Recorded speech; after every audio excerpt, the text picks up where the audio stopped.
শেখ ফরিদুদ্দীন আত্তার রহমতুল্লাহি আলাইহি এমন একজন গরম মেজাজের আল্লাহর ওলি ছিলেন। মেজাজ ছিল গরম। কিছু মানুষ আছে মেজাজ তবিয়ত একটু গরম হয়, কিছু থেকে কিছু হলো রাগান্বিত হয়ে যায়, আছে না নাই? এটা তার দোষ না, আল্লাহ তাআলা তাকে এই সিফত দিয়া বানাইছেন। শেখ ফরিদুদ্দীন আত্তার রহমতুল্লাহি আলাইহি একদিন ভ্রমণে বের হয়েছেন। ভ্রমণ করতে করতে প্রখর রৌদ্র, উত্তপ্ত মরুভূমির বালির উপরে যখন ভ্রমণ করতেছেন, যাইতেছেন, হাঁটতেছেন, গরম লাগতে একেবারে ক্লান্ত শ্রান্ত হয়ে গেছে। বিশ্রাম নেওয়ার মতো কোনো ব্যবস্থা নাই। মরুভূমি তো মরুভূমি, গাছপালা বলতে কিচ্ছু নাই। হঠাৎ করে অনেক দূরে তাকিয়ে দেখে ওই যে একটা গাছ দেখা যায়, ওই গাছের ডালের নিচে যদি একটু বসি, একটু বিশ্রাম নেওয়া যাবে। এই বিশ্রামের আশায় শেখ ফরিদুদ্দীন আত্তার রহমতুল্লাহি আলাইহি ওই গাছের ছায়ার মধ্যে যেয়ে বসলেন। বৈশা বিশ্রাম নিতেছেন, কিন্তু ভাগ্যের পরিহাস, গাছের ডালে পাখি বসা ছিল, পাখি পায়খানা করে দিয়েছে।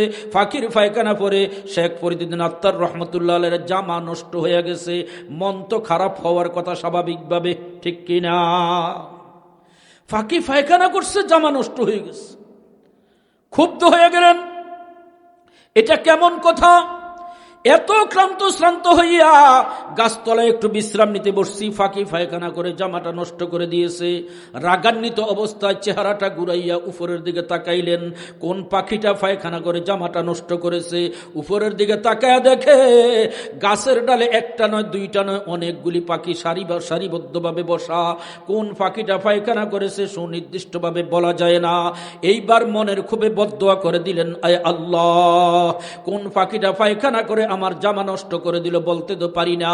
এই গাছের ডালে যতগুলি পাখি আছে সবগুলি পাখিকে তুমি মৃত্যু দিয়া ধ্বংস করে দাও। আল্লাহর ওলি শেখ ফরিদুদ্দীন আত্তার দোয়া করতে দেরি, টপ টপ টপ টপ করে এক একটা পাখি ফরে আর মরে, সবগুলি পাখি মৃত্যুবরণ করে সাফ হয়ে গেছে।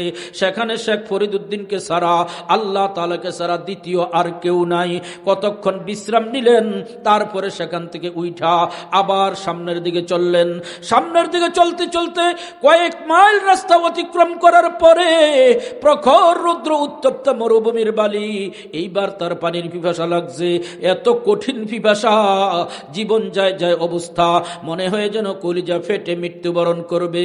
শেখ ফরিদুদ্দীন আত্তার রহমতুল্লাহি আলাইহি ডাইনে বামে তাকাইয়া কোথাও কোনো পানির নামগন্ধও নাই। মরুভূমি তো মরুভূমি, পানি আসবে কোত্থেকে? অবশেষে জীবনের উপরে নৈরাশ হয়ে গেলেন, যেই কোনো মুহূর্তে কলিজা ফেটে মৃত্যুবরণ করব, এই ছাড়া আমার আর কোনো গতি নাই। এই জীবনের উপরে নৈরাশ হইয়া আস্তে আস্তে করে সামনের দিকে চলতেছেন। চলতে চলতে হঠাৎ করে নজর পড়ল, ওই যে দেখা যায় একজন মহিলা পানির কলস কোমরে লইয়া সামনের দিকে যাইতেছে, হাঁটতেছে।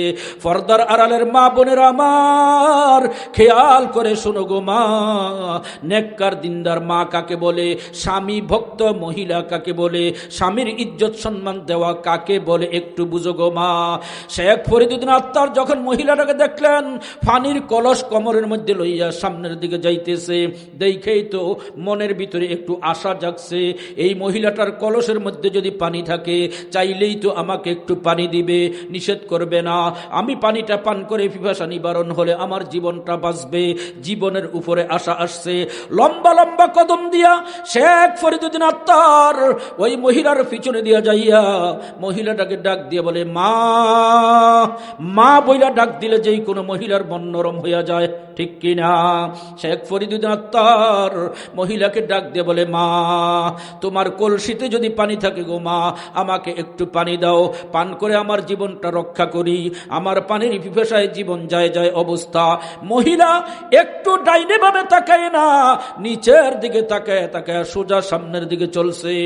আর এক পর্যায়ে মহিলা নিচের দিকে তাকায় বলতেছে, ও মুসাফির ভাই, দুঃখিত, আমার কলসে পানি আছে কিন্তু তোমাকে দিতে পারবো না, কারণ আমার যখন কলস নিয়ে পানি নেওয়ার জন্য বাহিরে আসছি, স্বামীকে ঘরে রাইখা আসছি, তবে স্বামীর থেকে এতটুকু অনুমতি নিয়ে আসি নাই যে রাস্তাঘাটে কেউ পানি চাইলে পানি দিতে পারবো, এই অনুমতি নিয়ে আসি নাই। কি বলেন? একজন মহিলা স্বামীকে কি পরিমাণ মূল্যায়ন করলে একটু পানি স্বামীর অনুমতি ছাড়া দিতে রাজি না। একটা মানুষের জীবন গেলে যাক, আমার স্বামীর মর্যাদা ক্ষুণ্ণ হইতে দেওয়া যায় না।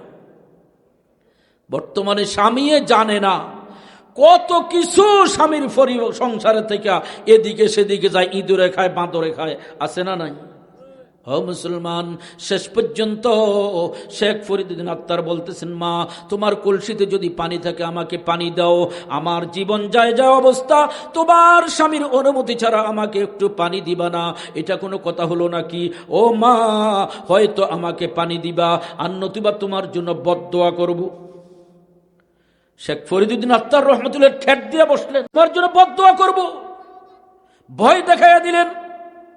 মহিলা দায়িত্বহীন কণ্ঠে ডাক দিয়ে বলে, ও মুসাফির ভাই, দুঃখিত, আমার স্বামীর অনুমতি ছাড়া তোমাকে পানি দিতে পারবো না। এর বিপরীতে তুমি যদি বদদোয়া দিতে চাও দিতে পারো, তবে মনে রাখো, খেয়াল করে শোনেন, তবে মনে রাখো ও মুসাফির ভাই, আমি তো আর ওই গাছের পাখি না যে তোমার বদদোয়ার সাথে সাথে মরে যাব। আওয়াজ দিয়া বলেন সুবহানাল্লাহ। কেমন মহিলা! ওই ফাঁকির ঘটনা কি হয়েছে? মহিলা সেখানে ছিল নাকি? মহিলা তো ছিল না, কিন্তু এখান থেকে সে কি করে বলে দিল? শেখ ফরিদুদ্দিন আত্তার রহমতুল্লাহ আলাইহি বুঝে ফেলেছেন, এই মহিলা তো যেমন তেমন মহিলা না, এই মহিলা তো বিশাল বড় আধ্যাত্মিক জগতের মালিক। আমি কোথায় আর এই মহিলার মর্যাদা কোথায়? সুবহানাল্লাহ। ও মা বোনেরা আমার, যদি নেককার দিনদার আল্লাহওয়ালা হতে পারো, স্বামী ভক্ত ফরদাওয়ালা নামাজওয়ালা রোজাওয়ালা মা যদি হতে পারো গো মা, আমি তো বলি এই যে সুযোগ আছে মা, মা বোনেরা নবী হয় না, রসুল হয় না, ঠিক না বে ঠিক? তবে আব্দুল কাদের জিলানী থেকে আরো বড় আল্লাহর ওলি মা বোনেরা হতে পারে, ঠিক কিনা? রাবেয়া বসরি রহমতুল্লাহি আলাইহা এমনই একজন মহিলা ছিলেন। আপনাদের কষ্ট হইতেছে?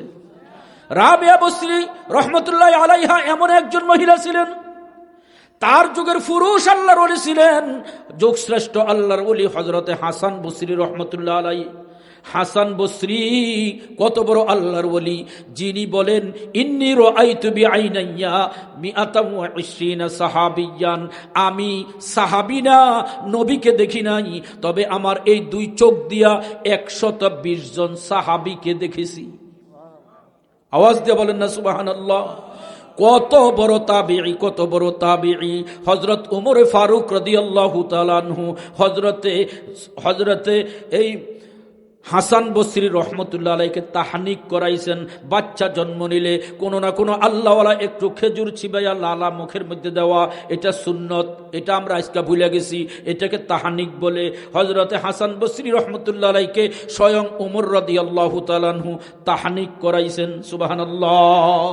যেই হাসান বসরির মুখের ভিতরে হযরতে ওমর ফারুক রাদিয়াল্লাহু তাআলার মুখের থুতু মুবারক ঢুকেছে, যেই হাসান বসরি 120 জন সাহাবীকে দেখেছে, এই হাসান বসরি আজকের রাবেয়া বসরির কাছে ধরাশায়ী হইয়া যায়। রাবেয়া বসরি বিকালবেলা একদিন ঘুরতে বের হয়েছেন নদীর পারে, জায়নামাজটা বগলের নিচে, তসবিটা হাতের মুঠে। আজকে আমাদের ঘরের মা বোনেরাও ঘরের থেকে বের হয়, ও মুসলমান, বেনিটি ব্যাগটা বগলের নিচে, টাচ মোবাইলটা হাতের মুঠে, ঠিক কিনা? রাবেয়া বসরি নদীর পাড়ে দিয়ে হাঁটতেছে, হাঁটতে হাঁটতে একটু সামনে যেয়ে দেখে যুগশ্রেষ্ঠ আল্লাহর ওলি হাসান বসরি রহমতুল্লাহ আলাইহি বৈশা বৈশা নদীর পাড়ে যায় নামাজ বিছাইয়া নীরবে নির্জনে আল্লাহ পাকের ইবাদত করতেছে। হাসান বসরি যখন রাবেয়া বসরিকে ফাঁসকাইটা রওনা করছে, তখন রাবেয়া বসরি যখন হাসান বসরিকে ফাঁসকাইটা রওনা করছে, তখন হাসান বসরি টের পাইছে ওই যে রাবেয়া বসরি আমার ফাঁস দিয়া যায়। মনে মনে চিন্তা করলেন, রাবেয়া বসরিকে একটা কেরামতি দেখাইয়া দেওয়া দরকার। আল্লাহ ওয়ালাদের কেরামতি সত্য, ঠিক না বে ঠিক? রাবেয়া বসরি হাসান বসরিকে কেরামতি দেখানোর জন্য হাসান বসরি রাবেয়া বসরিকে কেরামতি দেখাইতে যাইয়া হাসান বসরির বসার নিচে যে জায়নামাজটা ছিল, জায়নামাজটা টান দিয়া উঠাইয়া ফার্সে নদীর পানির উপরে জায়নামাজটা বিছাইয়া দিয়া হাসান বসরি লাফ দিয়া নদীর পানির উপরে জায়নামাজে দাঁড়াইয়া নামাজ শুরু করে দিয়েছেন। সুবহানাল্লাহ। ফানির উপরে যায় নামাজ দাঁড় বিছাইয়া সেখানে যে দাঁড়াইয়া নামাজ পড়তেছে। রাবেয়া বসরি দেখে বুঝা ফেলাইছে ঘটনা তো অন্য কিছু না, হাসান বসরি তো আল্লাহকে দেখানোর জন্য পানিতে দাঁড়ায় নাই, আমাকে না কেরামতি দেখাইতেছে। অতএব হাসান বসরিকে কেরামতির নামে একটা শিক্ষা জীবনের জন্য দেওয়া দরকার, একটা সবক দিয়ে যাওয়া দরকার। রাবেয়া বসরি এই চিন্তা করে নিজের বগলের নিচ থেকে যায় নামাজটা টান দিয়া বাহির কইরা খালি বাতাসের উপরে বিছাইয়া দিয়া রাবেয়া বসরি লাফ দিয়া যায় নামাজে উঠা নামাজ শুরু করে দিয়েছেন। সুবহানাল্লাহ, আরো জোরে বলেন সুবহানাল্লাহ, সুবহানাল্লাহ। হাসান বসরি নদীর পানির উপরে ভাসে, রাবেয়া বসরি বাতাসের উপরে উড়ে। পানি তো তরল পদার্থ হইল দেখা যায়, কিন্তু বাতাস তো দেখাও যায় না। সুবহানাল্লাহ, ঠিক না বে ঠিক? ও মুসলমান, হাসান বসরি টের পেয়ে ফেলাইছেন নদীর ভিতরে থেকে, হায় রে আমি কোথায়, রাবেয়া বসরি কোথায়, কার সামনে আমি কেরামতি প্রকাশ করতে যাইতেছি। তাড়াতাড়ি মনে মনে লজ্জিত হইয়া যায় নামাজটা গুটাইয়া উপরে উঠে আসছেন। হাসান রাবেয়া বসরি যায় নামাজ গুটাইয়া নিচে নাইমা আসছেন।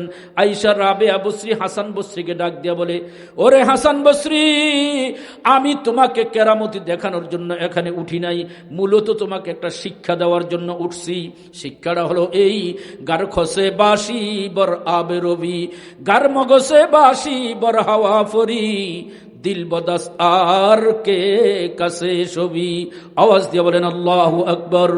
রাবেয়া বসরি বলে, হাসান বসরি রে, তুমি যদি খড়কুটা হও পানির মধ্যে বাসো, মাছি মশা হও বাতাসের উপরে উড়ো, পানির উপরে বাসতে পারাও আল্লাহ ওয়ালা হওয়ার কোনো কিছু না, বাতাসে উঠতে পারাও আল্লাহ ওয়ালা হওয়ার কিছু না।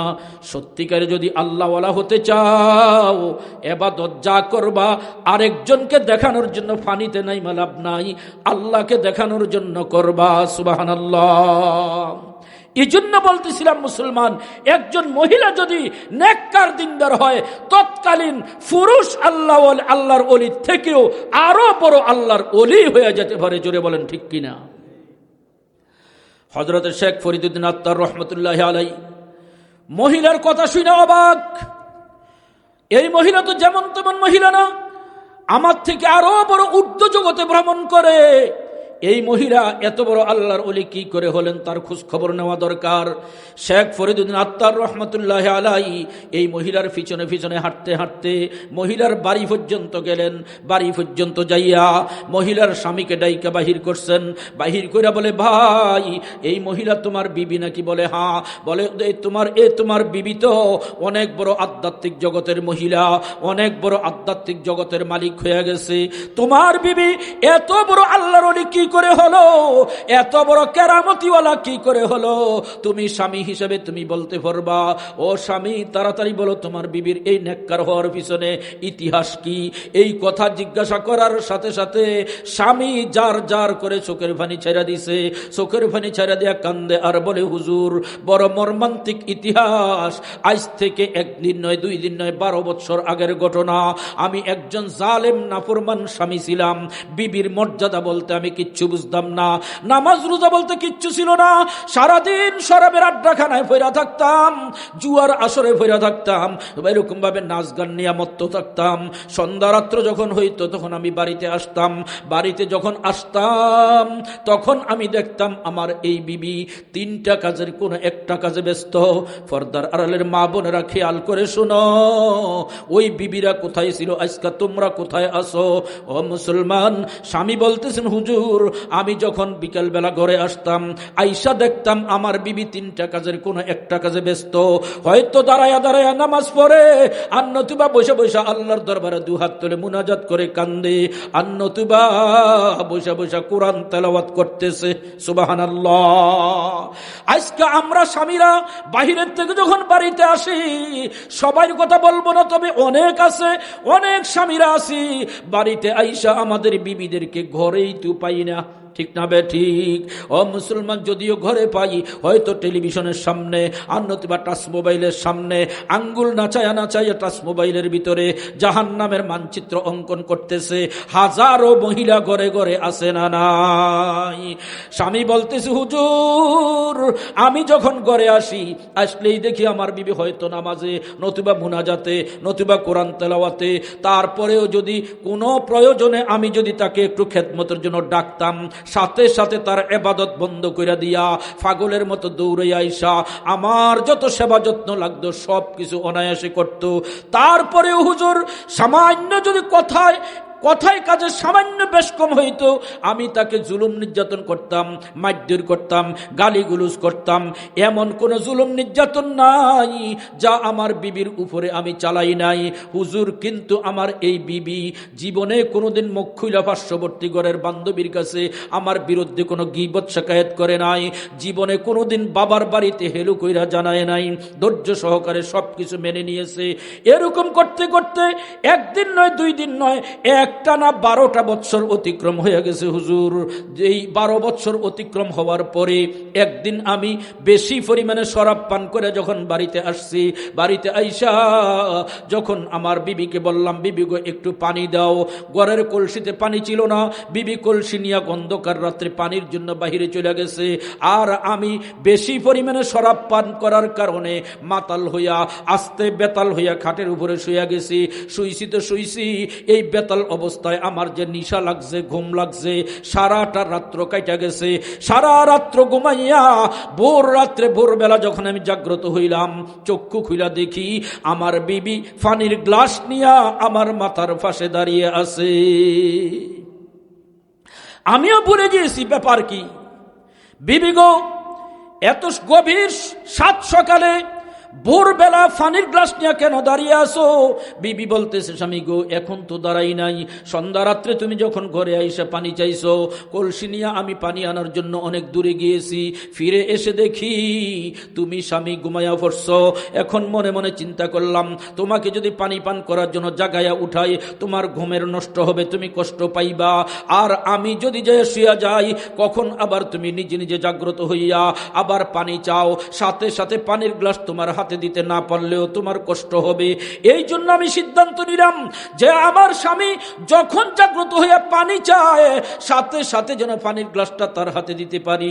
এই জন্য পানির গ্লাস ভর্তি করে তোমার মাথার শিওরে আমি দাঁড়াইছি।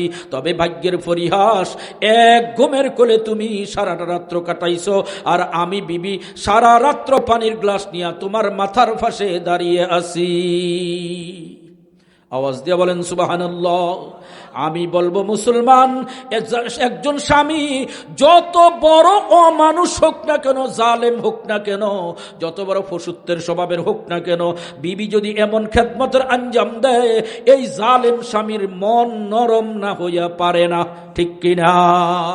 স্বামী বলতেছেন, হুজুর আমার অজান্তে আমার চোখ বেয়ে পানি ভরতে শুরু করলো। আমি মনে মনে চিন্তা করলাম, একটানা 12টা বছর এত জুলুম নির্যাতন কার উপরে করলাম, কাকে এত কষ্ট দিলাম। সাথে সাথে তওবা করে নিলাম, বিবি গো আজকে থেকে কথা দিলাম আর শরাবখানায় যাব না, আর জুয়ার আসরে যাব না। তুমি যেরকম নামাজ নিয়া, মুনাজাত নিয়া, কোরআন তেলাওয়াত নিয়া থাকো, আমিও তোমার মতো এরকম নামাজ নিয়া, কোরআন তেলাওয়াত নিয়া, মুনাজাত নিয়া থাকবো। তোমার উপরে আর কোনোদিন জুলুম নির্যাতন করব না। স্বামী তওবা করে নিজে ভালো হয়ে গেল, আর বিবির জন্য দোয়া করলো, আল্লাহ আমার বিবি আমাকে যতটুকু মর্যাদা দিয়েছে, তুমি তাকে দুনিয়া আখিরাতে তার চেয়ে বেশি মর্যাদাবান বানায়া দাও। স্বামী যখন বিবির উপরে সন্তুষ্ট হইয়া, যখন স্বামী বিবির জন্য কোনো দোয়া করে, এই দোয়া আল্লাহর দরবারে কবুল হইতে মাঝখান দিয়া কোনো বেড়া ফাটিশন থাকে না। সুবহানাল্লাহ। স্বামী বলতেছেন, হুজুর আমার দোয়া আল্লাহর দরবারে এমন ভাবে কবুল হবে এটা আমারও জানা ছিল না, কিন্তু বাস্তবতা হলো এই, আমি আমি ওই দিন আমার বিবির জন্য দোয়া করার পরের থেকে নিয়া 8-10 মাইল দূরে কি হয় আমার বিবি এখান থেকেই বইলা দিতে পারে। সুবহানাল্লাহ। এই জন্য বলতেছিলাম, মা তুমি তোমার স্বামীর খেদমত করো, তুমি তোমার স্বামীর যত্ন করো। স্বামী যদি জালেম হয়, না ফরমান হয়, তোমার উপরে জুলুম অত্যাচার করে, সে তার জবাব আল্লাহ পাকের কাছে দিবে। তুমি তোমার দায়িত্ব পালন করো। করতে করতে স্বামীকে মর্যাদা আর খেদমত করতে করতে একদিন দেখবা তোমার স্বামী তওবা করে আল্লাহওয়ালা হয়ে গেছে। ঠিক কিনা? ও মুসলমান, ও মা ফরদার আড়ালের মা বোনেরা, খাদিজাতুল কুবরা রাদিয়াল্লাহু তাআলা আনহার জীবনী পড়ো, ফাতেমাতুজ জাহরার জীবনী পড়ো, আয়েশা সিদ্দিকার জীবনী পড়ো, উম্মে হাবিবার জীবনী পড়ো। হযরতে খাদিজাতুল কুবরা, আল্লাহর নবী যখন ঈমানের দাওয়াত নিয়ে যখন তায়েফে যাইতেন, খাদিজাতুল কুবরা রাদিয়াল্লাহু তাআলা আনহা আম্মা জান আল্লাহর হাবিবের বিবি গরম পানি চুলার উপরে বসাইয়া সারা দিন অপেক্ষা করতেন। একদিন আল্লাহর নবী বাড়িতে এসে দেখেন হযরতে খাদিজা গরম পানি চুলার উপরে বসাইয়া জোরে বসে বসে কান্নাকাড়ি করতেছেন। আল্লাহর হাবিব জিজ্ঞাসা করলেন, খাদিজা কান্না করতেছে কেন? অভাবের তাড়নায়, না রোগ শোকের তাড়নায়, না কোনো টেনশন আছে? খাদিজা বলে, না না না স্বামী গো, অভাব নাই, কোনো প্রকারের রোগ বেরাম নাই, কান্না করতেছি ভবিষ্যতের একটা কথা মনে পড়ে। সেটা হলো নবী গো, আজকে আপনি তায়েফের ময়দানে ইমানের দাওয়াত নিয়ে যান, কাফেরেরা আপনাকে থুতু নিক্ষেপ করে, দুলাবালি নিক্ষেপ করে, পাথর নিক্ষেপ করে আপনার এই নুরানি শরীরটা দুলাবালি থুতু দিয়া তলায়া ফেলে। বিকাল বেলা যখন আপনি বাড়িতে আসেন, আমি খাদিজা আপনাকে গরম পানি করে করে গোসল করাইয়া পরিষ্কার করে দেই, ওড়নার আঁচল দিয়ে আপনার শরীরটাকে মুছে শুকাইয়া দেই। কান্না আসতেছে এই জন্য, একদিন যদি আমি খাদিজা দুনিয়াতে না থাকি, দুনিয়ার থেকে বিদায় হইয়া যায়, আর আপনি যখন কাফেরদের দুয়ারে দুয়ারে নির্যাতিত হইয়া যখন বাড়িতে আসবেন, কে গরম পানি করে আপনাকে গোসল করাইয়া দিবে? আমি বলবো গো মা, এমন খাদিজা হও, তাহলে দেখবা তোমার স্বামী তোমার প্রতি সদয় হয়ে যাবে। তোমার এই স্বামীর খেদমতের বরকতে তুমি জান্নাতি মা হইয়া, জান্নাতি বিবি হইয়া তুমি দুনিয়া থেকে যাইতে পারবা। হযরতে আয়েশা সিদ্দিকা রাদিয়াল্লাহু তাআলা আনহা আল্লাহর রাসূলের বিবি ছিলেন। আল্লাহর নবী যখন গোসল করতে যাইতেন, হযরতে আয়েশা সিদ্দিকা তৈলের সীসাটা হাতে নিয়া দাঁড়ায়া দাঁড়ায় অপেক্ষা করতেন। নবীজি গোসল করে আসলে হযরতে আয়েশা ওড়নার আঁচল নবীজির গাও মুছে মুছে পানি শুকাইয়া দিতেন, আর আল্লাহর হাবিবের পুরা শরীরে তৈল লাগাইয়া দিতেন। একদিনকার ঘটনা মুসলিম শরীফের 2য় খণ্ডের ভিতরে আসছে। হযরত আয়েশা নবীজির শরীরের মধ্যে স্বামীর শরীরে তৈল লাগাইয়া দেয়। তৈল লাগাইতে যাইয়া হযরত আয়েশা নবীজির ফিটের দিকে তাকায় দেখে ছোট্ট ছোট্ট অসংখ্য অগণিত কালো কালো দাগগুলি দেখা যায়। আয়েশা মন্তব্য করতেছেন, নবী গো, মনে হয় আপনার ছোটবেলায় কোনোদিন গুটি বসন্তের রোগ হয়েছিল, যার কারণে কালো কালো দাগগুলি দেখা যায়। নবীজি চোখের পানি ছাড়ে দেয়া কান্দে আর বলতেছেন, আয়েশা কি বলতেছো গুটি বসন্তের রোগ হওয়া? মাছি মশাকে পর্যন্ত আমার শরীরে বসা আল্লাহ হারাম করে দিয়েছেন। সুবহানাল্লাহ। কিন্তু তবে আয়েশা, আমার শরীরে যে কালো কালো দাগগুলি দেখতেছো, এগুলো কিসের দাগ গো আয়েশা জানুনি? এগুলো মশা মাছির কামড় না, গুটি বসন্তের দাগ না। এই কালো কালো দাগগুলি হলো তায়েফের যুবকদের পাথরের আঘাত। এই জন্য বলতেছিলাম, মা এমন বিবি হও আয়েশার মতো, স্বামীর খেদমত করো, স্বামীকে মহব্বত করো গো মা। হযরতে উম্মে হাবিবা রাদিয়াল্লাহু তাআলা আনহা আল্লাহর নবীর বিবি, স্বামীকে কি পরিমাণ মর্যাদা দিতেন। উম্মে হাবিবার বাবা আবু সুফিয়ান সবাই জানেন, আরবের সবচেয়ে বড় লিডার ছিলেন, পরবর্তীতে মুসলমান হইয়া জলিলুল কদর সাহাবী হইছেন। কাফির থাকা অবস্থায় আবু সুফিয়ানের মেয়ে উম্মে হাবিবাকে আল্লাহর হাবিব বিবাহ করেছেন। পিছনে অনেক বড় ইতিহাস আছে, সেদিকে যাওয়ার সময় নাই। ও মুসলমান, আল্লাহর হাবিব উম্মে হাবিবাকে বিবাহ করার পরে মক্কা থেকে হিজরত করে উম্মে হাবিবাকে সাথে নিয়ে, বিবিকে নিয়ে মদিনায় হিজরত করে চলে গিয়েছেন। সপ্তাহ যায়, মাস যায়, কিছুদিন যাওয়ার পরে আবু সুফিয়ান মক্কাতে, আবু সুফিয়ান তো কাফের, মনের মধ্যে খারাপ লাগতেছে। যদিও উম্মে হাবিবা মুসলমান হয়ে গিয়েছেন, আল্লাহর হাবিবের বিবি, কিন্তু তারপরেও আজকা কতদিন হলো মেয়েটাকে দেখি না, মনটা খারাপ লাগে, একটু দেখতে যাওয়া দরকার। আবু সুফিয়ান ৬০০ কিলোমিটার রাস্তা অতিক্রম করে মক্কা থেকে মদিনায় গেলেন। যাইয়া উম্মে হাবিবার বাড়ির ঘরের সামনে যাইয়া ডাক দিলেন, উম্মে হাবিবা। ডাক দেওয়ার সাথে সাথে উম্মে হাবিবা আওয়াজ শুনে বুঝে ফেলেছেন অন্য আর কেউ না, আমার কলিজার টুকরা জন্মদাতা বাবা আসছেন আমাকে দেখতে। উম্মে হাবিবা দৌড় দিয়ে আসছেন, আয়েশা দরজা খুলে দিয়েছেন। দরজা খুলে দিয়ে বাবাকে ডাকলেন, বাবা আসেন, ঘরের ভিতরে আসেন, আপনি এত লম্বা রাস্তা অতিক্রম করে আমাকে দেখতে আসছেন, আব্বা ঘরের ভিতরে আসেন, বসেন। আল্লাহর নবী যেই খাটের উপরে শুইতেন, পুরাতন একটা চাদর খাটের উপরে বিছানো। উম্মে হাবিবা রাদিয়াল্লাহু তাআলা আনহা চাদরটা টান দিয়া উঠাইয়া ফেলাইলেন, আর বাবাকে খালি খাটটা দেখাইয়া দিয়া বললেন, আব্বা বসেন। কাজটা কেমন হলো? আবু সুফিয়ান অবাক হয়ে গেলেন। উম্মে হাবিবা, যেখানে নতুন একটা চাদর বিছাইয়া আমাকে আপ্যায়ন করার কথা ছিল, সেখানে পুরান চাদরটাই তুমি উঠাই আনিলা, বুঝলাম না কিছু। উম্মে হাবিবা বলেন, আব্বা গো, আপনি আমার পিতা, আমার আব্বা, হাজারো বার আমার কাছে আপনি শ্রদ্ধা পাওয়ার উপযুক্ত, কিন্তু তাই বলে আব্বা গো, যেই চাদরটা হতে পারে পুরাতন, এটা তো দু জাহানের নবী রহমাতুল লিল আলামিনের পিঠের নিচে বিছানো চাদর, আল্লাহর হাবিবের চাদর। এই চাদরের উপরে আপনি আমার বাবা, কিন্তু তারপরে তো ইন্নামাল মুশরিকুনা নাজাসুন, আপনি তো মুশরিক কাফের। মুশরিক কাফেররা হলো নাপাক। আপনার মতো একজন মুশরিককে আল্লাহর নবীর গায়ের চাদরের উপরে বসতে দিতে পারি না। আমি বলবো, মা, আইজো যদি তোমরা তোমাদের স্বামীদেরকে এরকম ভাবে ইজ্জত করতে পারো, এরকম ভাবে ভালোভাবে যদি খেদমত করতে পারো, কারণ না খুঁজা, উসিলা বাহানা না খুঁজা। অনেক মহিলা আছে না, হুজুর স্বামীর খেদমত করার ওয়াজ তো করেন, ভালো কথা, স্বামী হইলে না খেদমত করতাম, ও কি মানুষ নেই, এই করছে সেই করছে, এই গালিগুলুজ করছে, এই মারছে সেই করছে, কত রকমের বাহানা খোঁজে। আসলে উদ্দেশ্য হলো স্বামীর খেদমতের থেকে বঞ্চিত থাকা, ঠিক কিনা? এই জন্য বাহানা খুঁজে। তুমি যদি সত্যিকার আদর্শবান স্ত্রী হতে চাও, বিবি হতে চাও, স্বামী যেই হোক, তোমার মনে প্রাণে খেদমত করো, তুমি জান্নাতি হইয়া দুনিয়া থেকে যেতে পারবা। আর যদি টাল বাহানা করো, উসিলা খোঁজো, উসিলার অভাব নাই, ঠিক না বে ঠিক? স্বামীকে খেদমত থেকে বঞ্চিত করার রাস্তার অভাব নাই। তুমি যদি সেই রাস্তা খোঁজো, তো সেই রাস্তা হলো জাহান্নামের রাস্তা। থানবী রহমতুল্লাহ মজার ঘটনা বলছেন।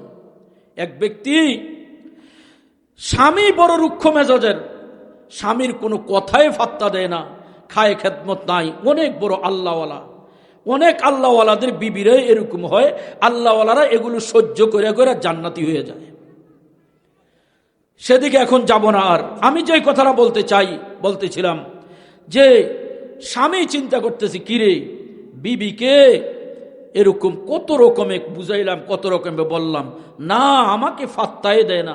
ঠিক আছে, দুই একটা কেরামতি দেখাই দেখি, একটু নরম হয় কিনা, মন গলে কিনা। একদিন সকালবেলা বিবি উঠানে দাঁড়ায় রইছে, স্বামী আল্লাহর ওই কেরামতি দেখাইয়া ওই বাড়ির ওই পাশ থেকে উড়াল দিয়ে আকাশে উঠছে। ওইটা বিবির উপরে দিয়া, সোজা উপরে দিয়া যাইয়া ওই দিক দিয়া নামছে। বিবি থ খাইয়া তাকাই রয়েছে, কিরে কত বড় আল্লাহর ওলি, ও যে খালি আকাশে উড়া যাইতেছে। আমার স্বামীটা তো মানুষে না, আমার স্বামীটা যদি এরকম আল্লাহর ওলি হইতো, তাহলে যত প্রকারের খেদমত আছে সব করতাম, মাথার চুল দিয়া পায়ের পানি মুছা দিতাম। আমার স্বামী তো কিসের স্বামী, সে তো একটা মানুষে না। ওই লোকটা যে আকাশে উড়া গেল, এইটাই নাম হলো মানুষ। কত বড় কেরামতি, কত বড় আল্লাহর ওলি, কত উর্দু আকাশ দিয়ে উঠতেছে। স্বামী আইসা পিছনে দিয়া দাঁড়ায় দাঁড়ায় সব শুনতেছে। এইবার স্বামী এসে সামনে সালাম দিয়ে বিবিকে বলে, বিবি গো, এতক্ষণ যা বলছো শুনছি, সত্যি সত্যি ওই পুরুষটা যদি আমি হইতাম, তাহলে কি আমার এরকম খেদমত করতে? অবশ্যই খেদমত করতাম, জান প্রাণ শেষ করে দিতাম। এইবার স্বামী বলে, বিবি গো, আল্লাহর কসম করে বলি, ওই যে পুরুষটা উপরে দিয়ে উড়াল দিয়া গেছে, সেই পুরুষটা আমি ছিলাম। এইবার বিবি কি বলবে? এইবার বিবি তো টাল বাহানা খুঁজুন না, উসিলা খুঁজতেছে। এইবার বিবি এখন উসিলা বানাই এনেছে, ওহো ঠিকই আসলে তুমি গেছো, এই জন্যই তো দেখছি বাঁকা বাঁকা হইয়া উঠতেছ, বাঁকা বাঁকা হয়ে উঠতেছ, সোজা হয়ে উঠতে পারো না, কেরামতি দেখাইতেছ, যাও মিয়ান। ও মুসলমান, এই জন্য বলবো মা বোনেরা আমার, উসিলা খুঁজলে উসিলার অভাব নাই। তুমি মা স্বামীকে স্বামী হিসাবে মূল্যায়ন করো, স্বামী হিসাবে মর্যাদা দাও। তোমার স্বামী রাস্তাঘাটে কত কষ্ট ফেরেশানি করে ঘরে আসে, বিদেশে কামাই রোজগার করতে যাইয়া কত এরকম ভাবে গোলামি করতে করতে জীবনটাকে তেজপাতা বানাইয়া ফেলায়। তুমি যদি স্বচক্ষে থাকতা দেখতা, তাহলে তোমার জীবন স্বামীর পিছনে কোরবান করে দিতা। কিন্তু না না, আজকাল স্বামী যখন এত ফেরেশানি করে ঘরে আসে, কত টুকটাক কোনো কথায় একটু রাগান্বিত হয়েছে, এই তো তেলে বেগুনে জ্বলা উঠছে। স্বামী যদি বলে একটা, বিবি বলে 10টা। ঠিক না ভাই? ঠিক। হ্যাঁ, ঘরে কি বসে রইছি, এই করছি সেই করছি। স্বামী একটা কথা রাগান্বিত হয়ে বইলা চুপ কইরা গেছে, চুপ হইয়া গেছে, বিবির কিন্তু ক্যাসেট বাজতেই আছে। ঠিক না ভাই? ঠিক। ঘন্টার পর ঘন্টা বেন বেন বেন বেন ফেন ফেন করতেছে। ও মুসলমান, এই কারণে আজকা ঘরে ঘরে অশান্তির আগুন জ্বলতেছে। ঠিক কিনা? বিবি শুধু স্বামীর দোষ দেখছে, স্বামীর দোষ দেখছে, স্বামী মাইদ্যুর করে, স্বামী গালিগুলুজ করে, স্বামী এই করে এই করে। থানবী রহমতুল্লাহ বলছেন, একজন এরকম বিবি থানবী রহমতুল্লাহ কাছে গেছে, যাইয়া বলে হুজুর একটু পানি ভরা দেন। বলে কি করবা? বলে আমার স্বামীরা বড় বদমেজাজি, আমার ঘরে আসলে শুধু ঝগড়া করে, ঘরে আসলে শুধু মাইদ্যর এই সেই উনা বানা ফ্যান বুন করে। কিছু স্বামীও আছে বত্তবিয়তের, ঘর গেলেই বিবির সাথে ফ্যান ফ্যান ব্যান ব্যান শুরু করে দেয়। আছে না নাই? এটা অশান্তির রাস্তা, সাবধান। কারোর অভ্যাস থাকলে ভালো হয়ে যাব। বিবি বলতেছে হুজুর, স্বামী ঘরে আসলেই এরকম ঝগড়া ফাসাদ শুরু হয়, আর সহ্য করতে পারি না, ভালো লাগে না, একটু পানি ভরা দেন। স্বামীকে ফান করাইয়া দিই, যেন স্বামী জীবনের ভিতরে ঠান্ডা হইয়া যায়। এইবার থানবী রহমতুল্লাহ বলতেছেন, মা তোমার কাছে আগে একটা প্রশ্ন, সব কিছুতে বিস্তারিত জানা দরকার, এরপরে না চিকিৎসা। ঠিক না বে? ঠিক। যখন তোমার স্বামী ঘরে আসে, তোমার স্বামী যখন ঝগড়া ফাসাদ করে, মাইদ্যর করে, তুমি কি করো? তোমার অবস্থানটা কি? তখন বিবি বলে, হুজুর আমি তো আর তার সাথে বলে পারতাম না, লাড়ি ছড়া হাতে নিতে পারি না, তবে হুজুর আমার মুখটা একটু শক্ত আছে, আমার স্বামী আমাকে একটা গালি দিলে ফিরে আমি 10টা গালি দিতাম পারি, এই ছাড়া আমার আর কিচ্ছু বুঝি নাই। হাকিমুল উম্মত তো হাকিমুল উম্মত, রোগ ধরে ফেলেছে, আসল রোগ তো বিবির কাছে, চিকিৎসা এখানে দরকার। এই জন্য বিবিকে বাইল দিয়া থানবী রহমতুল্লাহ বলতেছেন, মা তোমার স্বামী যদি এমন এমন মেজাজের হইয়া থাকে, তাহলে তো পানি দিলেও তাকে সেবন করাইতে পারতা না। এর চেয়ে ভালো তোমাকে একটু পানি দিয়া দিই, তুমি ব্যবহার করো, তোমার স্বামী ভালো হয়ে যাবে। বিবি বলতেছে, এটা না আরো ভালো কথা, সহজ কথা, আমি পানি ব্যবহার করলে যদি স্বামী ভালো হইয়া যায়। বলে ঠিক আছে নাও। পানির বোতল লাইয়া কি যেন ফইরা ডরে একটু ফু দিয়া দিছে, দিয়া বলতেছে, নাও পানির বোতলটা নিয়ে ঘরে রাখো, যখন তোমার স্বামী আইসা ঘরে ঢুকবে, দৌড় দিয়ে যে এক কুলি পানি মুখে লইবা, আর এই পানি গিলতেও পারবা না, ফালাইতেও পারবা না। যতক্ষণ স্বামী ঘরে থাকে পানিটা মুখে লইয়া থাকবা, স্বামী যখন বাইর হইয়া চলে যাবে পানিটা ফালাইয়া দিবা। হাকিমুল উম্মতের চিকিৎসা। পানি মুখে লইয়া কি কথা বলা যায়? কি বলেন? এখন পানি এখন প্রথমত বুঝে উঠতে পারে নাই বেড়ি। হ্যাঁ, কইতে এত বড় সহজ কাজ, ঠিক আছে, তারপরও স্বামী ভালো হইয়া গেলে আর কোনো কথাই নাই। পানির বোতল লইয়া বাড়িতে গেছে, বাড়িতে যাইয়া আজকা মনে মনে তসবিহ জপতেছে, আইয়ে নাকা আইয়ে নাকা আইয়ে নাকা। এতদিন খালি বাড়ির থেকে বাইর হয় নাকা বাইর হয় নাকা, এত বেন বেন ফেন ফেন ভালো লাগে না, বাইর হয়ে যায় নাকা। আজকে শুধু আসে নাকা আসে নাকা আসে নাকা। ওই যে দেখা যায় আসতেছে, পানির বোতল হাতে লইয়া রেডি, স্বামী ঘরে ঢুকতে দেরি, গড় গড় কইরা এক কুলি পানি মুখের মধ্যে লইয়া কইরা রইছে। এইবার স্বামী বাড়িতে আইসা তো ওই বেন বেন ফ্যান ফ্যান, স্বামী হতো বদমেজাজি, বেন বেন ফ্যান ফ্যান শুরু করছে। কিন্তু একতরফিয়া ঝগড়া তো বেশিক্ষণ চলে না। ঠিক কিনা? স্বামী যতই ব্যান ব্যান ফ্যান ফ্যান করে, যতই বক বক করতেছে, বিবি আয় আফসোস কত ফয়েনগুলি যাইতেছে জবাব দেওয়ার মতো, ফানি তো মুখে লইয়া জবাব দিতে পারি না। যাক, তারপরও হুজুরে বলছে একটু আমল করে দেখি। একটু পরে স্বামী ঘরের থেকে বাইর হইয়া গেছে, বিবি ফানি মুখের থেকে ফালাইয়া দিছে। স্বামী যায় চিন্তা করতেছে ব্যাপারটা কি, ঘটনাটা কি। আজকে এত সুর করলাম, বকাঝকা করলাম, বিবি একটা জবাবও দিল না। আবার কতক্ষণ পরে ঘরে আসছে, আবার বিবি ফানি মুখে লইয়া বসে রইছে। স্বামী বক বক জক জক করে আবার চলে গেছে, কোনো জবাব নাই, প্রতি উত্তর নাই। ঝগড়ার অপর পক্ষদের ঠান্ডা চুপ করে রইছে। একতরফিয়া ঝগড়া তো আর করা যায় না। আবার স্বামী চলে গেছে। এরকম করতে করতে 3 দিন কাটছে। 3 দিন কাটার পরে স্বামী মনে মনে সিদ্ধান্ত নিল, বিবি যখন কোনো জবাব দেয় না, আজকা থেকে ঘরের ভিতরে যায় আর ঝগড়া করব না। এইবার ঘরে আসছে, স্বামী একদম চুপ, কোনো আওয়াজ নাই। বিবিও মুখের থেকে পানি ফেলে দিয়েছে। এইবার স্বামী ঘরে এসে চুপ থাকে, বিবি মুখের মধ্যে আর পানি লয় না। এইবার বিবি দেখলো না না, আসলে তো স্বামী ঠান্ডা হয়ে গেছে, ভালো হয়ে গেছে। থানবী রহমতুল্লাহ কাছে যাইয়া জানানোর দরকার, হুজুরের চিকিৎসায় ভালো হয়েছে, হুজুরের কাছে যাইয়া ধন্যবাদ জানানো দরকার। দৌড়াইয়া যায়, বলে হুজুর ঘটনা তো এমন এমন, এই যে আমার স্বামী একেবারে ঠান্ডা হয়ে গেছে। বলে তুমি কি করছো? বলে আমি শুধু পানি মুখে নিয়ে বসে থাকতাম, স্বামী ঘরে এসে বক বক জক জক করতে থাকতো। করতে করতে দেখে যে একতরফিয়া ঝগড়া আর কতক্ষণ চলে। শেষ পর্যন্ত স্বামী ঝগড়া বন্ধ করে দিছে, পুরা ওয়াদা করে ফেলাইছে ঘরের ভিতরে আইসা আর কোনো ঝগড়া করবে না। এইবার থানবী রাহমাতুল্লাহ আলাইহি বলেন, মা আমি তখনই বুঝে ফেলেছিলাম তোমার স্বামী তোমার সাথে ঝগড়া করে মূল কারণ হইল তুমি যেহেতু তার সাথে ঝগড়া করো, তুমি যেহেতু তার সাথে একটা বলে 10টা বলো, এই জন্য ঘরে ঝগড়া হয়। মূল কথা হলো তুমি চুপ হইয়া যাও, তোমার জবান সামলাইয়া ফেলো, তাহলে তোমার ঝগড়ালু স্বামী পর্যন্ত এক সময় আস্তে করে ঠান্ডা হইয়া যাবে। ঠিক কিনা? এই জন্য বলতেছিলাম, মা উসিরা খুঁজো না, টালবাহানা খুঁজো না। আল্লাহর নবীর হাদিস দেখো, আল্লাহ পাক রব্বুল আলামিনের কালামে পাককে দেখো, আল্লাহর নবীর বিবিদের ইতিহাসগুলি দেখো। দেখা দেখা স্বামীকে মর্যাদা দাও, স্বামীর হুকুম মানো, স্বামীর খেদমত করো। দেখবা আস্তে করে তোমার জালেম স্বামী ভালো হয়ে যাবে, বদকার স্বামী নেককার হয়ে যাবে, তোমার ঘর সংসারটা জান্নাতি সুখের সংসার হয়ে যাবে। ও মুসলমান, ঠিক তদ্রুপভাবে একজন বিবি যেরকম স্বামীকে মর্যাদা দেওয়া দরকার, একজন স্বামীও তো তার বিবিকে অধিকার যথাযথ মর্যাদা দেওয়া দরকার। ঠিক কিনা? আমরা স্বামীরা যারা আছি, আমাদেরকে আল্লাহ পাক রব্বুল আলামিন স্পষ্টভাবে বলেন, ওয়াশিরুহুন্না বিল মারুফ। ও স্বামীরা, তোমরা তোমাদের বিবিদের সাথে সদ্ব্যবহার করো, তাদের মনে কষ্ট দিও না, তাদের সাথে ঝগড়া করো না, তাদেরকে মর্যাদা দাও, তাদেরকে ইজ্জত করো, সম্মান করো। সে তাকে তুমি কাজের মহিলা মনে করতে পারবা না যে তোমার ঘরের সব কাজ করব সে করবে। না না না, আজকাল স্বামীরা হলো ঘরে গেছে, একটু কাজের বেশ কম দেখলে বিবির সাথে বেন বেন ফ্যান ফ্যান শুরু করে দিছে।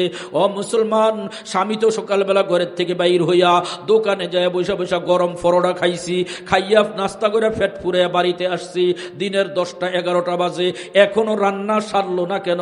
বিবির সাথে ঝগড়া আরম্ভ করে দেই, বিবির সাথে কথা কাটাকাটি শুরু করে দেই। অথচ খোঁজ খবর নিয়ে দেখি নাই বিবি যে ঘর দুয়ার গুছাইতে গুছাইতে, ছেলে মেয়েদেরকে গুছাইয়া সাজাইয়া স্কুলে মাদ্রাসায় দিতে দিতে, বিবি যে এখনো এক গ্লাস পানিও মুখে দেয় নাই। হয় কি হয় না? এই জন্য স্বামীদের উচিত বিবিদেরকে মর্যাদা দেওয়া, বিবিদের অধিকার সংরক্ষণ করা। আল্লাহর হাবিব ছিলেন স্বামী, যখন ঘরের ভিতরে যাইতেন 1 নম্বরে বিবিকে আগে আগে সালাম দিতেন। হযরত আয়েশা সিদ্দিকা বলতেন, আমি অনেক সময় প্রস্তুতি নিয়ে থাকতাম আমার স্বামী আল্লাহর নবীকে আসলে যেন আগে আগে সালাম দিতে পারি, কিন্তু আমি কোনো সময় পারতাম না। আমার স্বামী ঘরে আইসা আমাকে আগে সালাম দিয়ে ফেলতেন, তারপরে আমার স্বামী ঘরের ভিতরে আইসা আমার সাথে হাসি মুখে কথা বলতেন, মুখ কালা করে রাখতেন না, হাসি খুশিভাবে কথাবার্তা বলতেন। আমি যখন কোনো কাজে কর্মে থাকতাম, আমার স্বামী আল্লাহর নবী দৌড়ে যায় আমার সাথে কাজে অংশগ্রহণ কইরা আমার সাথে কাজকর্ম শুরু করে দিতেন। আমি বলবো, স্বামী রে, বিবির কাজকর্ম আমি যে ঘরের ভিতরে কইরা দিলেই হবে এরকম বিষয়টা এমন না, আমি না করলেও বিবির কাজটা শেষ হয়ে যাবে। কিন্তু সত্য কথা হলো এই, আমি স্বামী যদি বাড়ির ভিতরে যাইয়া বিবিকে কোনো কাজে কর্মে দেখলে তার সাথে একটু কাজে সহযোগিতা করার জন্য যদি হাত বাড়াইয়া দেই, বিবির কলিজাটা খুশিতে বাগ বাগ হইয়া যাবে, ঠিক কিনা? এই জন্য স্বামী স্ত্রী মিলে মিশে মায়া মোহাব্বত ভালোবাসার সাথে চলতে হবে। যদি নাকি কোনো বিবি এরকম বদমেজাজিও হয় যে স্বামীর সাথে বেহুদা ঝগড়া করে, স্বামীর সাথে তর্ক করে, স্বামীর খেদমতের কোনো খোঁজ খবর নেয় না, এরকমও যদি হয়, আমি স্বামীদেরকে বলবো ধৈর্য ধরো, সবর করো। ধৈর্য ধারণ করে এই জালেম স্বামীর অত্যাচার, বিবির অত্যাচার যদি তুমি সবর করে মাইনা নিতে পারো, আল্লাহ তাআলা এই জালেম বিবির জুলুম অত্যাচার সহ্য করার বরকতে স্বামীকে আল্লাহর ওলি বানায়া দিবেন। সুবহানাল্লাহ। আবুল হাসান খরকানি রহমতুল্লাহ আলাইহি, আবুল হাসান খরকানি রহমতুল্লাহ আলাইহি মুসলমান যোগ প্রসিদ্ধ আল্লাহর ওলি ছিলেন।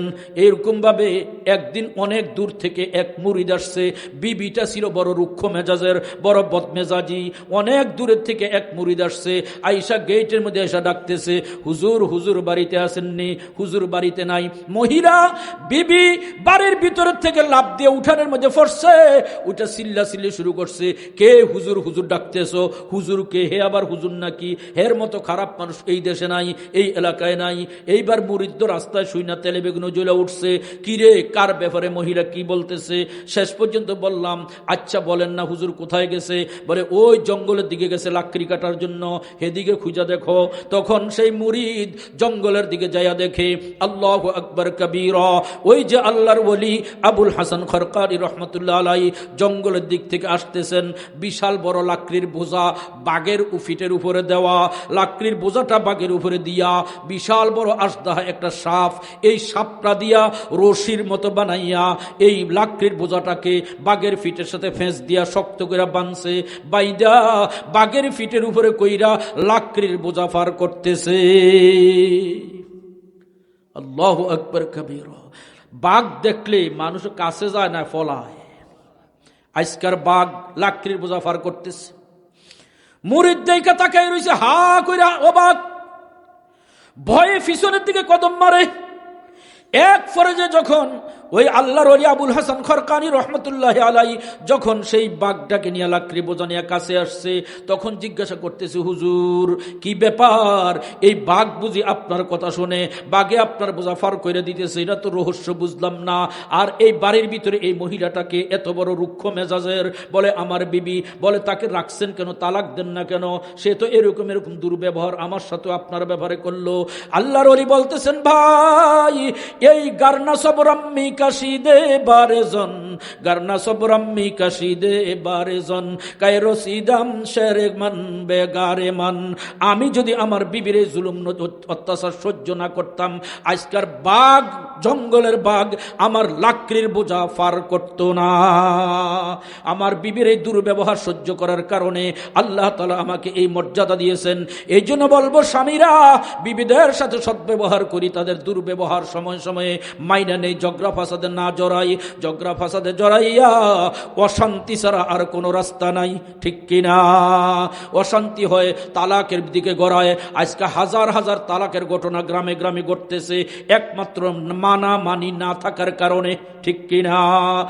ধৈর্য সহ্য না থাকার কারণে আজকে এরকম হাজারো তালাকের ঘটনা ঘটতেছে। এই জন্য বিবি স্বামীকে সবচেয়ে বেশি মর্যাদা দিতে হবে, স্বামী বিবিকেও মানুষ মনে করতে হবে, মর্যাদা দিতে হবে। আজকে তো আমরা হয়ে গেছি এমন, ও মুসলমান, হয়তো বিবিকে সাইরা দিতে দিতে দিতে একবারে সার বানাইয়া ফেলাইছি। আছে না কিছু এরকম?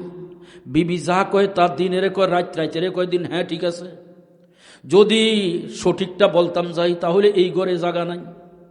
সার দিয়া লাইছে, সার দিতে দিতে এখন বিবি সার হয়ে গেছে। সার শহরে থাকি তো, বাজার করতে গেলে অনেক সময় এরকম এরকম বিশ্রী দৃশ্য নজরে পড়ে। বিবির হাতে টাকার ব্যাগ, স্বামীর হাতে খরচের ব্যাগ। আছে না নাই? ও মুসলমান, এর জন্য বলতেছিলাম, বিবিকে একেবারে সার দেওয়া যাবে না। আমার অধীনস্থ শরীয়ত সম্মতভাবে ইনসাফের সাথে আমার তত্ত্বাবধানে কন্ট্রোলে রাইখা বিবিকে চালাবো। এরকম ভাবে আবার একেবারে কন্ট্রোলে রাখতে যাইয়া কাজের লোক বানানো যাবে না, কাজের বুয়া বানাইয়া ফেলানো যাবে না। ও মুসলমান, আজকে শরীয়ত সম্মত ইনসাফ আজকে স্বামীর কাছে নাই, বিবির কাছে নাই, যার কারণে আজকে আমাদের ঘরে ঘরে এই অশান্তি, ঠিক না বে ঠিক? এই অশান্তি এই বেড়াতারা লাগে রয়েছে আজকা, ঘরে ঘরে অশান্তি, ঘরে ঘরে ঝগড়া ফাসাদ। ও মুসলমান, কেন?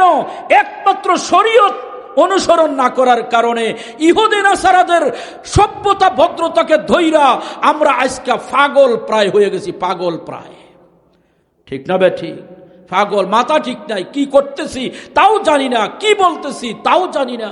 ওই যে আমাদের এক ওস্তাদ মুরব্বী বলতেন, গরু ছুটে গেছে, এখন বাবা সারাদিন গরুর পিছনে দৌড়াইতে দৌড়াইতে ফেরেশান, শেষ পর্যন্ত বিকালবেলা অনেক কষ্টে গরুটা ধরছে, দইরা আইনা গাছের গোড়াত বাঁধছে, বাইন্দা গরু আইসা বইয়া বইয়া হাঁফাইতে আসে না? ছেলে মাদ্রাসা থেকে আসছে, স্কুলের থেকে আসছে, আইসা যে কিরে বাবা এরকম বই বই হাঁফাইতে আছে, এত বড় বড় নিঃশ্বাস ফেলতেছে, কি ব্যাপার? জিজ্ঞাসা করলো, আব্বু কি ব্যাপার, আপনার এত ফেরেশান দেখা যায়? এখন বাবা ছেলেরে কয়, বাইরে ভাই কইস না, গরুরা দোষ উঠছে, সারাদিন দৌড়েছে গরুটার পিছনের থেকে, ফাঁসের রুমের থেকে বিবিয়ে স্বামীকে ধমকাইতেছে, এই পাগল হয়ে গেছে নাকি, কি বলতেছে, কার সাথে কি বলতেছে? মা গো মা, কইস না, মাথা ঠিক নাই। ভাই ছেলেকে বাবা, বিবিকে মা। আজকে আমাদের হয়ে গেছে এই, কি করতেছি তাও জানি না, কোন পথে চলতেছি তাও জানি না। স্বামী স্ত্রী দুইজন, স্বামী যদি আল্লাহর নবীর আদর্শের উপরে আসি, বিবি যদি আল্লাহর নবীর বিবিদের আদর্শের উপরে আসি, সেই স্বামী স্ত্রীর সংসার সুখের সংসার, জান্নাতের টুকরা হয়ে যাবে সেই ঘর। জোরে বলেন ঠিক না? ঠিক। অতএব সীমিত সময়ে আমি এই কথাগুলি আজকে ফেস করলাম, এই জন্য আজকে ঘরে ঘরে সবচেয়ে বেশি অশান্তি স্বামী স্ত্রীর অশান্তি। কি বলেন ঠিক না? ঠিক। একটু কদ্দুর ঝগড়াঝাটি হয়েছে, আর দেরি নাই, এই তো মারামারি, মারামারি করেও শেষ নাই। 1 2 3 আছে না নাই? বলেন না। 1 2 3, 1 তালাক, 2 তালাক, 3 তালাক, 6 তালাক, 22 তালাক, 100 তালাক, যা লাগে সব দিছে। এসব মেজাজ এরকম গরম, কেমনে দিলে যাইব ইরান থেকে, এইভাবে দিতে আছে। যখন আসতে মাথাটা ঠান্ডা হয়েছে, এবার আমি এটা কিতা করলাম? আমার না 3টা ছেলে আছে, 2টা মেয়ে আছে, আমি না মেয়ে বিয়ে দিছি, আমার না জামাই আছে, হায় হায় হায়, আমার এই ছেলে মেয়েরই কার মুখের দিকে তাকাইব, আমার কি হইব? এইবার দৌড়াদৌড়ি শুরু হয়েছে মুফতি সাহেবের কাছে। আমাদের নামের সাথে মুফতি আছে তো, কাসিমুল মাদ্রাসায় সবচেয়ে বেশি ফতুয়া আসে, আর সবচেয়ে বেশি তালাকের ফতুয়া আসে। হুজুর কেমনে কি করা যায়? হুজুর আমার ফোলা ফান্ডের এতিম বানাইয়েন না হুজুর, লাগা যেন হুজুরের দোষ। শেষ পর্যন্ত হুজুররা তো আর আল্লাহর ভয় নিয়া হক্কানি মাসআলা যেটা, এইটাই বইলা দেয়। আর এইটার বাস্তবতা হলো বাংলাদেশের তালাক 100টার মধ্যে 100 হইয়া যায়, এমন ভাবে দেয়। শেষ পর্যন্ত হুজুর ফতুয়া দিয়ে দিয়েছে, তালাক তো হয়ে গেছে, স্বামী স্ত্রী এখন সম্পূর্ণ একজন আরেকজনের লাগে হারাম হয়ে গেছে। তো এখন কি করা যায়? আর শেষ পর্যন্ত বলে আমাদের কাছে করার কিছু নাই। এইবার শেষ পর্যন্ত না, আমি এই বিবি ছাড়া বাঁচবো না, বিবি এই স্বামী ছাড়া বাঁচবো না, কেমনে একখানে হওয়া যায়? শেষ পর্যন্ত গ্রাম মেম্বরের কাছে, মাতবরের কাছে শরণাপন্ন হয়, যাইয়া ফাউদুরিয়া কান্দা আরম্ভ করে, হ্যাঁ আমার জীবনটা বাঁচাইয়া দেন, আমি জীবন ভিক্ষা চাই, লাগাজনাতে খোদার ফাউদরে, নাউজুবিল্লাহি মিন যালিক। শেষ পর্যন্ত সর্দার সাহেব মাতবর সাহেব ফাত্তা দেয় না, মেম্বার সাহেব ফাত্তা দেয় না। সর্দার মাতবর মেম্বার থাকলে বেয়াদবি মাফ করেন, আমি আপনাদের কথা বলি না, অধিকাংশ এলাকায় এগুলো ঘটে। শেষ পর্যন্ত কোনো রকম ফাত্তা দেয় না। এবার আস্তে বিকালবেলা যায় একটা খাম ধরাই দিয়ে আসছে, এক মোট করে দিয়ে আসছে 5,000 10,000 টাকা, যে জেডা আমনেরে স্যার আমার আর কোনো উপায় নাই, আপনার কাছে আমি জীবন ভিক্ষা চাই। শেষ পর্যন্ত জেডা এবার মোটটা ফাইয়া, বুঝুন নাই, মোট্টা ভাই এবার একটু ঠান্ডা হয়েছে, আচ্ছা তোরার জ্বালায় দুনিয়া থাকতাম মনে চায় না, আর এই হইছে সেই হইছে, যা অমুক দিন বিকালবেলা বাড়ির থাইস, অমুক অমুকরে কইয়া রাইস, আমি আসবো। এবার গেছে বিকালবেলা যাইয়া হেতেরে থাপ্প দিছে 3-4টা, জোতা দিয়া বাড়ি দিছে 2টা, আর এরম করবে নি, জীবনের জন্য শুনি আর সমাজতে বাইর করে দিব, যা ঘরের ভিতরে যা, বউর কাছে মাপসা। এইবার দিছে ঠেলা দিয়ে ভিতরে ঢুকাইয়া, স্বামী স্ত্রী একখান হইয়া গেছে, মাতবর বাইতে হয়ে গেছে। বলেন তো হালাল হইছে না হারাম রইছে? হালাল হইছে না হারাম রইছে? ও মুসলমান, যদি কোনো মাতবর সাহেব এইভাবে বিচার করে থাকে আর এই স্বামী স্ত্রীকে একসাথে করে দিয়া থাকে, যতদিন যত বছর বেঁচে থাকবে, যত 1000 বার মেলামেশা করবে, তত 1000টা জিনার গুনাহ করছে, তত 1000 জিনার গুনাহ মাতবর সাহেবের আমল নামায় লেখা হবে। সাবধান সাবধান সাবধান। এজন্য কতটুকু গড়ায় এটার বইলা শেষ করা যাবে না। যাই হোক, এজন্য আসুন আমরা স্বামীরা স্ত্রীদেরকে মর্যাদা দেই, স্ত্রীরা স্বামীদেরকে মর্যাদা দেই, একে অপরকে মেনে নেওয়ার চেষ্টা করি। তাহলে ইনশাআল্লাহ আল্লাহর নবীর আদর্শ জিন্দা হবে, আল্লাহর হুকুম জিন্দা হবে, শান্তির জিন্দিগি হবে। আমাদের ছেলেমেয়েরা আমাদের থেকে স্বামী স্ত্রীর আচার ব্যবহার শিখবে। কি বলেন, ঠিক না বেঠিক? আমরা যা করি ছেলেমেয়েরা তাই করি। আল্লাহ পাক রব্বুল আলামিন আমাদেরকে কথাগুলি বুঝার, মানার তৌফিক দান করেন। ঘরে ঘরে আল্লাহ তাআলা শান্তির ফয়সালা করে দেন। সকলে বলি আমিন।